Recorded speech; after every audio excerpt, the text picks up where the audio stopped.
नमस्कार साथियों, class again सबकी कक्षा में आप सभी का स्वागत है। साथियों, आज के इस वीडियो में हम लोग चर्चा करेंगे चंद्रयान 5 मिशन के बारे में, जिसको केंद्र सरकार की हरी झंडी मिल चुकी है। लेकिन आगे बढ़ने से पहले अगर आप लोग चैनल पर नए हैं तो चैनल को सब्सक्राइब करें और अपने साथियों के साथ इनको शेयर भी करें। तो चलिए हम लोग शुरू करते हैं। दरअसल इंडियन स्पेस रिसर्च ऑर्गेनाइजेशन के अध्यक्ष वी नारायणन ने रविवार को बताया कि केंद्र सरकार ने चंद्रयान 5 मिशन को मंजूरी दे दी है। वे बेंगलुरु में इसरो चीफ का पदभार संभालने के बाद एक कार्यक्रम में बोल रहे थे। उन्होंने बताया कि अभी 3 दिन पहले ही हमें चंद्रयान 5 मिशन के लिए मंजूरी मिली है। इसमें जापान हमारा सहयोगी होगा। चंद्रयान 3 मिशन के लिए 25 किलोग्राम का रोवर प्रज्ञान ले जाया गया था, जबकि चंद्रयान 5 मिशन चंद्रमा की सतह का अध्ययन करने के लिए 250 किलोग्राम वजनी रोवर ले जाएगा। आगे के प्रोजेक्ट के बारे में नारायणन ने कहा कि 2027 में लॉन्च होने वाले चंद्रयान 4 मिशन का मकसद चंद्रमा की मिट्टी के नमूने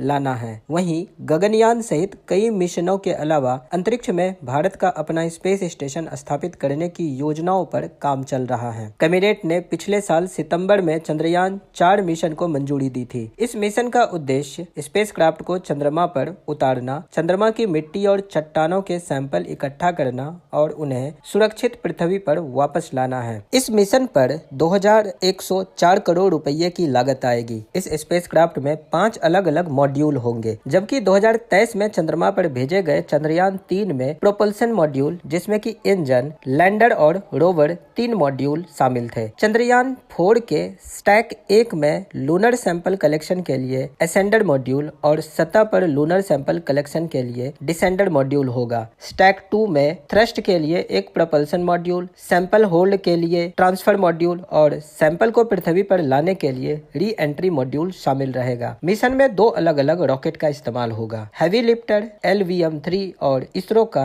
रिलायबल वर्कहॉर्स PSLV अलग अलग पेलोड लेकर जाएंगे। चंद्रयान 4 मिशन कई स्टेज में पूरा होगा। चांद की कक्षा में पहुंचने के बाद मुख्य स्पेसक्राफ्ट से 2 मॉड्यूल अलग होकर सतह पर लैंड करेंगे। दोनों ही मॉड्यूल चांद की सतह से नमूने इकट्ठा करेंगे। फिर एक मॉड्यूल चांद की सतह से लॉन्च होगा और चांद की कक्षा में मुख्य स्पेसक्राफ्ट से जुड़ जाएगा। नमूनों को धरती पर वापस आने वाले स्पेसक्राफ्ट में ट्रांसफर करके भेजा जाएगा। इसरो के वैज्ञानिक चांद की सतह से नमूने उठाने वाला रोबोट तैयार कर रहा है। गहराई तक ड्रिल करने की तकनीक पर काम हो रहा है। नमूने इकट्ठा करने के लिए कंटेनर और डॉकिंग मैकेनिज्म की तकनीक विकसित की जा रही है। इसरो के भविष्य के लेकर भी कई प्लान हमारे सामने हैं। 3 एस्ट्रोनॉट्स को भविष्य में स्पेस में भेजे जाएंगे। 2025 में गगनयान में 3 दिनों के मिशन के लिए 3 सदस्यों के दल को 400 किलोमीटर ऊपर पृथ्वी की कक्षा में भेजा जाएगा। आने वाले समय में भारतीय अंतरिक्ष स्टेशन की भी लॉन्चिंग करी जाएगी। भारत के अंतरिक्ष स्टेशन में 5 मॉड्यूल होंगे। पहला मॉड्यूल 2028 में लॉन्च होगा। इसके लिए डिजाइन का काम पूरा हो चुका है और रिपोर्ट मंजूरी के लिए सरकार को सौंप दी गई है। यह स्टेशन स्पेस में एस्ट्रोनॉट का ठिकाना होगा। इसके बाद इंडियन एस्ट्रोनॉट को चांद पर भी भेजने की तैयारी करी जा रही है। इसरो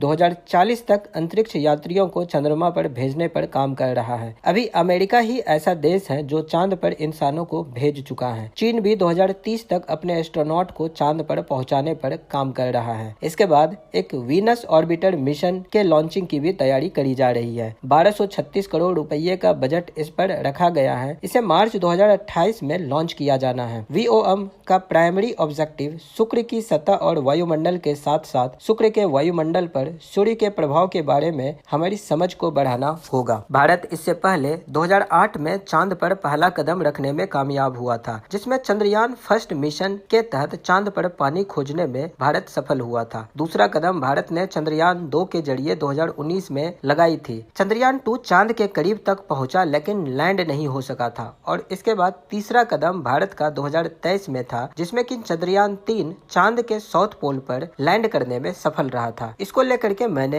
एक डिटेल में वीडियो बनाई हुई है। जिन लोगों ने उन वीडियोस को नहीं देखा है, आप लोग जा करके उन वीडियोस को देख सकते हैं। इससे पहले पिछले साल स्वतंत्रता दिवस के मौके पर इसरो ने गगनयान मिशन के एस्ट्रोनॉट्स की ट्रेनिंग का एक वीडियो भी जारी किया था। वीडियो में स्पष्ट दिख रहा था कि एस्ट्रोनॉट्स को स्पेस जैसी एक सिमुलेटेड कंडीशन में ट्रेनिंग दी जा रही है। गगनयान मिशन में भेजे जाने वाले एस्ट्रोनॉट्स के अगर नाम की बात करें तो इसमें group captain Prashant Balakrishnan Nair, group captain Ajit Krishnan, group captain Angad Pratap और विंग कमांडर शुभांशु शुक्ला शुक्ला शामिल हैं। गगनयान मिशन को लेकर के भी मैंने एक डिटेल में वीडियो बनाई हुई है। जिन लोगों ने उन वीडियोस को नहीं देखा है, आप लोग उन वीडियोस को भी जाकर के देख सकते हैं। तो साथियों, लिखिएगा अपनी राय कमेंट बॉक्स में। मैं बिल्कुल जानना चाहता हूँ कि आपकी राय भारत के अंतरिक्ष मिशन को लेकर के क्या है। मिलते हैं हम लोग अगली वीडियो में एक नए और इंटरेस्टिंग टॉपिक के साथ। नमस्कार, जय हिंद।